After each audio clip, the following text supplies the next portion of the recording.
Hello, America. Good to see you again for my now daily 4 p.m. show. I'm going to do this show every day at 4 p.m. as we go deeper and deeper into this crisis. Um, I did a special live stream this morning.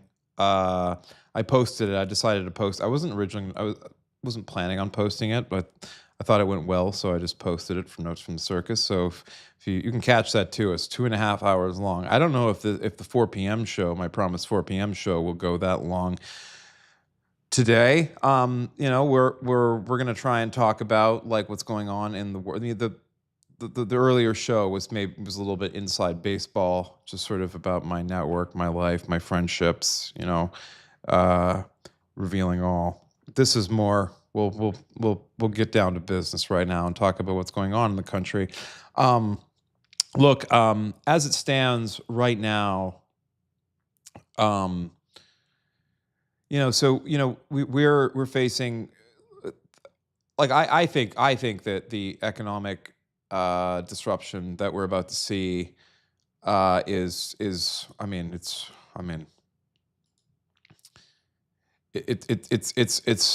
going to be brutal. It's going to be brutal. I'm not sure. Um, I can't be sure exactly how bad it's going to get. But it's going to be bad because here's the thing.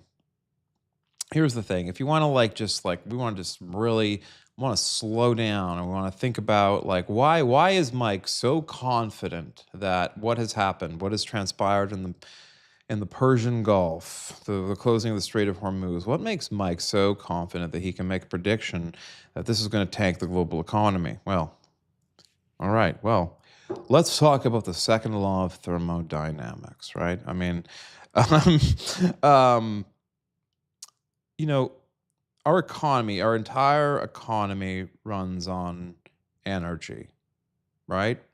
We all know this, right? It's like our energy consumption is at the fulcrum of this international of the climate emergency.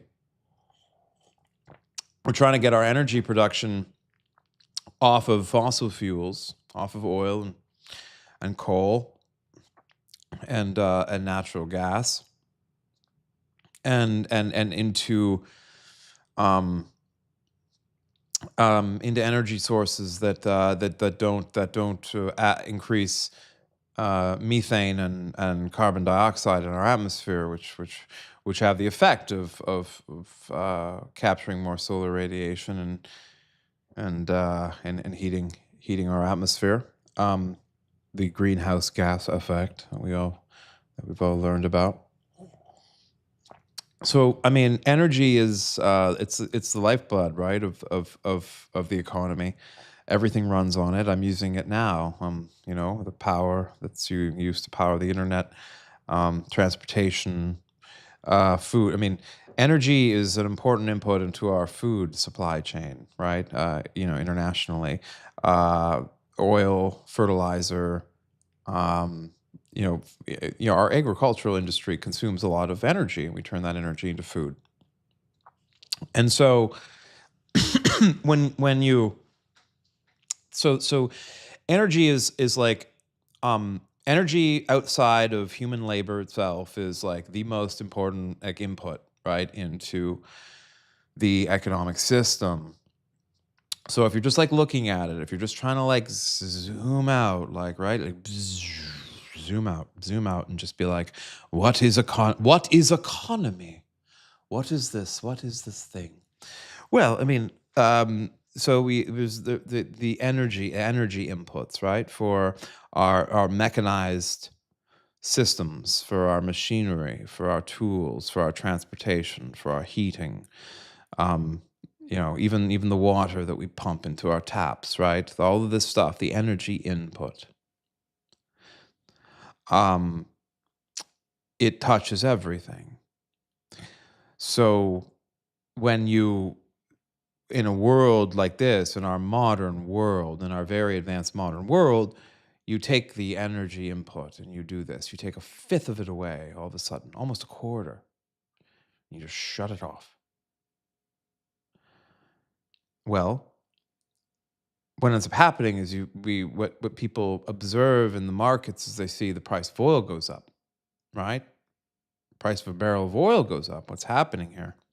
Well, what's happening here is that there's less oil, and so there's people bidding on that oil, and they're bidding it higher and higher because everyone needs oil. And so the people who really, really, really need oil are going to be the people who pay the most for oil. And the people who don't need oil are potentially the people who aren't going to buy any oil at all. Maybe they would have bought that oil and used that oil to go on vacation, but now they're not going to do that. You see. You see? This other piece of economic activity has now been priced out of the economy based on the loss of that energy input into the economy. This is what you should look at. This is the feature. This is what the economists, I think, might call demand destruction. So, um, in my previous live stream, I um, I compared this, right, to the the architect chief engineer of the Titanic, who was aboard the Titanic um, when she sank, when she went down, um, and and the way in which, like, he was the first person on the ship to recognize that the ship was going to sink, um, because he well understood that the um, that if I remember this correctly, that the Titanic could sustain having two of its compartments breached, but not three. And him recognizing this condition, realized that there was nothing that was going to stop the Titanic from its ultimate fate. And in that sort of that uh, in that world, all those rich people walking about the ship, believing, that in disbelief that such a notion could be true. This big, gigantic ship could sink. I think, that's sort of that's the milieu that I'm talking into right now, right? That's Wall Street right now. That's your business class. That's your political class right now. The ship now, those energy inputs, the rising price of oil, right? That completely shifts the entire constellation of economic decisioning that's happening across the global economy. And so this is going to destroy what economists would generally refer to as aggregate demand, the demand for things, right? When the cost of things goes up against people's ability to pay into those costs, um, there's a sort of a thing that happens. Um, People, based on need and a complicated set of calculations of needs and wants, adjust this. They say, well, I mean, now that gas is twice the price, I'm not going to go for that Sunday drive. And when you don't go for that Sunday drive, the little, the little restaurant, out in the countryside that serves customers out on their Sunday drives doesn't have any customers. You see, this is how this works. This is what happens. And so this is happening right now, right? So this is a shock into the economic system. You're people who are already struggling with cost of living. We already know we have a cost of living crisis. It's out of control. And now what you've done is you've doubled energy costs. Like, what do you think is going to happen? What do you think is going to happen to the world economy? I think that, you are a fool. You're a fool, quite frankly. If you believe that, like that there's just something that's going to happen. The markets, the stock markets, the commodities, the futures trading markets, that's just simply going to sort of ameliorate this reality that you know, the real economy, not the financialized economy, the economy of like regular people, of restaurants and bowling alleys and movie theaters and all that stuff, all that's competing with energy costs. Higher energy costs means it costs more money to deliver services and goods. Higher energy costs means that it costs more for transportation. Higher energy costs mean like more expense, that the expense of food production is higher, the transportation of that food. And then again, this is that creates what John Maynard Keynes would refer to as a demand destruction spiral. This is a very, very, very dangerous set of conditions. And one might observe right now that the American government's fiscal situation is not well positioned into such a scenario. People are talking about the Fed raising interest rates, which would increase debt servicing costs on the U.S. federal government debt. So I mean, this. So when I look at people and I see people thinking, well, this might very well work out. I mean, look at Trump. Trump's going to taco. There's going to be a taco. Trump always chickens out. I mean, it doesn't matter anymore. Like, listen to me now.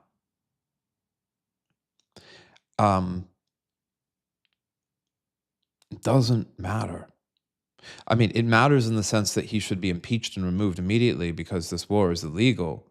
But I mean, when it comes to the economy and what's about to happen, like, I'm sorry, my friends, the ship is taking on water, and I have done the math, and like Titanic's chief engineer, then I submit to you that that what is about to happen is it's not good. It's not good. Now, I mean,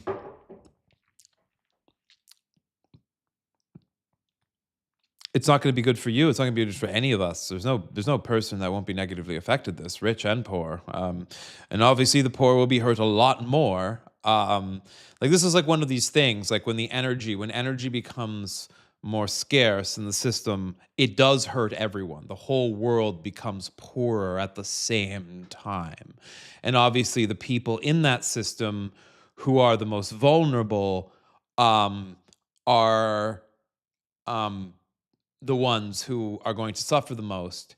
And we should think right now, I think, about, especially very vulnerable regions of the world right now. Like, we're here in America. The good news about America is that we're self-sufficient for food, at least, right? Like America, Canada, Mexico in particular, these three countries, like, we are breadbasket nations. We make way more food for ourselves than we can possibly eat.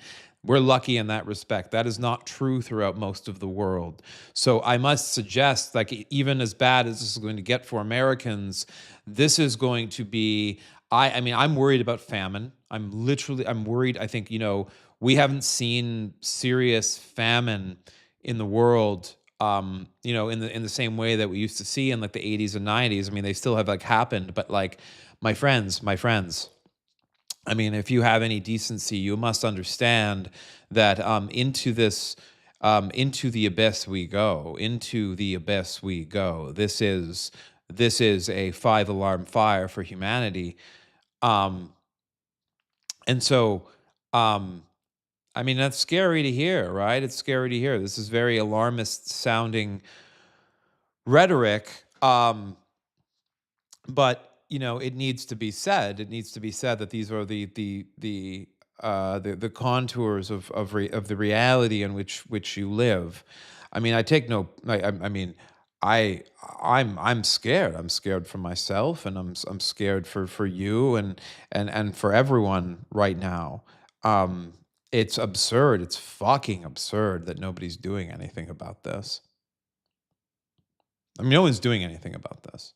They aren't, right? I mean, like the thing that needs to be done about this is for this war to stop, for this illegal war to stop, and for the man who is quite literally delivering the world into this fire, into this abyss, is to stop him from doing is to stop him from lighting any more fires.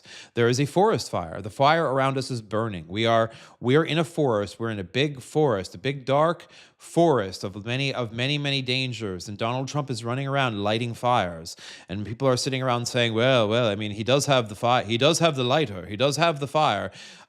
It's his fire right now. And I'm like, well, we should take it away from him. And people are like, well, we'll never convince the Republicans to take the fire away from Donald Trump. I'm like, well, we should convince people to take the fire. We should convince them of that. I mean, we're going to all burn. Do we all want to burn? Yes, Mike, but like the left is woke.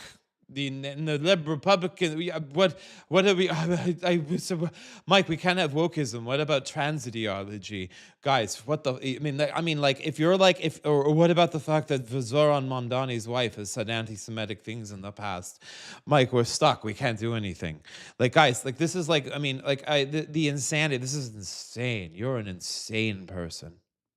I'm talking to you, the one who feels like you cannot act because like you just think that that it's somehow like the risk is great. If you think the risk to you right now is greater if Donald Trump were removed from power and some sane fucking person was put there instead, some person that you think is like some, I don't know, someone like me. I'm not saying me. I'm not, but I don't mean me. But like someone like of my general disposition who says the things that I'm saying, and there's many other people saying the things I'm saying. And you think that means that your world is going to just become so shitty because there's going to be wokeism and there's going to be like gendered pronouns in people's bios, and for some reason like you think that like we're simply just going to tolerate anti-Semitism all of a sudden. Like what? I mean, give me a fucking break. What the fuck are you talking about? Like, I mean, the world is in flames, and the flames are about to consume you and your children's future. That's what's about to happen. I'm not sure why it's so difficult for you to accept this, to bury your pride, to recognize that you were wrong. You were wrong to think that Donald Trump was the lesser threat vis-a-vis Kamala Harris. You were wrong about that. Anybody sitting here to this day, saying, well, actually, she was actually, all things considered, Kamala Harris was so stupid that Donald Trump was the lesser evil. Like, la la la la la la la. You are a moron. You're stupid. You're a stupid fucking person. Look at you. Look how dumb you are. Like how dumb you are to hold that position, like given the available evidence. I mean, you surely you miscalculated. like that you cannot own that you cannot own your own stupidity is like, I mean, I don't know what to say. I mean, you're lying to yourself. And I wouldn't normally care that people are lying to themselves, but like the fact that their lies to themselves are so consequential of my life, I'm going to be quite rude about it. It's like, fuck you. It's like, what the fuck is wrong with you? Like, how can you not recognize that like right about now is the time for you to be like, I was wrong. I was a wrong person. I did a wrong thing. I probably should have voted for Kamala Harris. That's what I should have done. I mean, I get it, okay? I don't like the woke thing and like all these things, and like I get it. The guy's crazy. He's a psychopath. It's true. I mean, this megalomaniac of Donald Trump that we put in place, I admit it. He's a megalomaniac, crazy, narcissistic person. Like, why is that so hard? I don't understand why my fellow Americans are still sitting here thinking, well, he's like the final bulwark against capitalism, you see, because the left is Marxist and collectivist, and if we allow them into power, they would bring an end to what I love about America, which is entrepreneurial capitalism. And this is why I must hold the line right now. I mean, like this. If you think that that's like a legitimate position, you're crazy. You're fucking nuts. You're so crazy. You're so crazy. You're so crazy. And not only are you so crazy, I mean, you're responsible. You're responsible for this. You're like continuing. by like you not standing up right now, like knowing what you know and being like, my God, I think we should stop this. Take some fucking, be like, like I'm talking to you. I'm talking to you, members of Congress, you Republican pieces of shit Congress. Yeah, I'm not gonna. I mean, I know that I'm not. I know that I'm not ingratiating myself to you by calling you a piece of shit. But by God, you've been a piece of shit, haven't you? Like, I mean, like I understand that some of you speak in private of how much you hate Donald Trump, and then go on television and then talk about how Donald Trump is the smartest president who ever lived, and like you play the fucking sort like North Korean propaganda game with this motherfucker, and then you'll sit there and be like, "This is pragmatism, Mike. This is what the base wants. This is what we must do. This is the donors." It's like, shut the fuck up. Like you need to like own this because you have the power, the person with the most power. You wanted the seat, you wanted the big seat in Congress. Well, you have it, and you're not using that power to do the right thing. It's so serious, and history is going to judge you so harshly. I mean, I judge you harshly already. I mean, I'm like 10 years ahead of everyone else, it seems, at this point on like where I think things are going to stand. I don't care. Mike, your ego's too inflated. I don't care. Shut up. I'm going to be right about this. You guys must understand that like history is going to look at you with such pathos and with such contempt that you could have saved so many lives if you just like voted to stop this.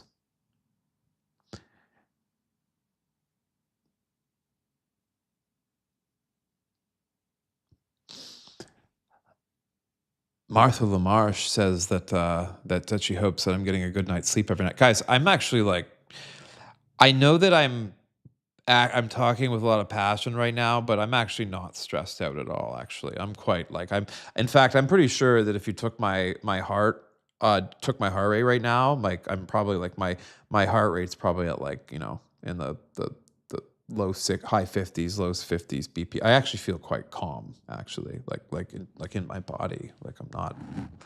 So I'm well rested. I meditate.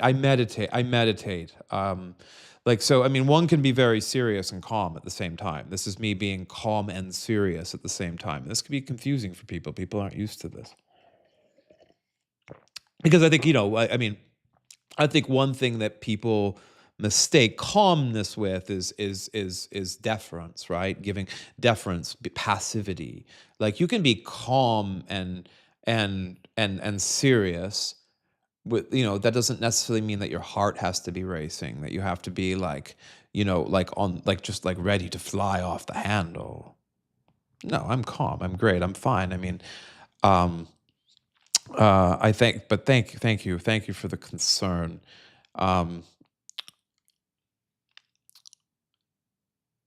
Anyways,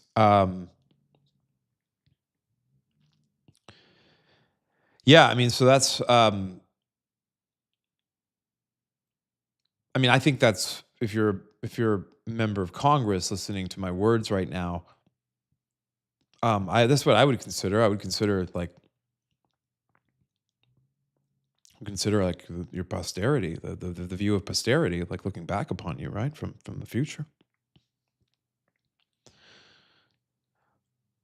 It's going to be like I mean, it's going to be brutal. I mean, you've taken too long to act already. I mean, it's better late than never, though, right? I mean, better to be the first. I mean, the first to break ranks is going to be, seen as the most heroic of all the figures, right? So it's really, I mean, like if you think about it, right? If you're sort of thinking about like building social capital into the regime to come, it's like, well, the first traitor, the first Republican turncoat, the one that stands up and says, fuck it, let's impeach this motherfucker. I mean, you're going to be a hero. You're going to be a hero. You get to be the hero. A lot of your other friends who stay out, they're going to be in trouble. And they're going to lash out at you, right? Because that's what they do. That's what cults do. That's what happens in a cult of personality. But you will be a hero. You'll be written into the history books as one of the people that helped to put a stop to this. So, I mean, and when I mean, and I think the public and the prosecutors and the grand commissions and the grand investigatory commissions and the things that are going to come that are going to have to happen to clean up this mess. I think they're going to be far more friendly to you than the people who chose to um, march in lockstep with Donald Trump into the abyss. Don't you? Don't you think? Don't you think that like maybe that your good name might be a little bit more protected if you act now? Um, Operators are standing by. They're ready. I mean, come on. Like, I mean, I think that you should break ranks, and I think you should do it now. I think you should go and whisper into your Democratic colleagues' ears and said, I'm ready. I'm ready to cross the aisle and join you right now in ending this thing before it gets us all killed, because it could get us all killed. You know this, right? Like, this is fucking serious. I mean, I've tried to lay it out for you. If you think this is hysterical, I mean, okay. I mean, I think if you think about it, you recognize it's not hysterical at all. It's in fact capital T truth. It doesn't get any more um, obviously the true than what I'm saying. I mean, this is just what it looks like when you stop thinking about what, like, I mean, when you live in a world where you think about what Trump might think about it before you speak, you've already surrendered your thoughts to someone else. The moment that you're like, hey, should I say this thing? What will this person think? You've already given you've surrendered your power to them. You've made them the sort of the sovereign of your thoughts. Why have you done that for someone who fucking Republicans who think that they're so fucking independent? Are you fucking kidding me? You think you worry about what Donald Trump might think before you speak. You're so independently minded, unlike people like me who are brainwashed by the mainstream discourse. I don't think I'm brainwashed. I don't even think the mainstream likes me. I think they think I'm badly misbehaved and I swear too much. I mean, I'm not. I mean, don't mistake me for one of those people. Like, listen. Um,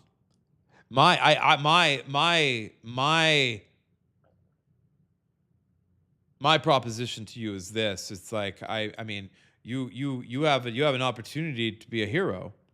You have an opportunity to be a hero, and I suggest you take it. It's like you look at the sort of the risk reward threshold on this. I mean, Trump's going down. Like, this. Why not be one of the ones to help bring about that downfall? Like, why do you want to be with the group of people who's associated with Donald Trump after the very angry American people who've been beaten and bruised by his masked thugs, who've been impoverished by his wars that have been stolen from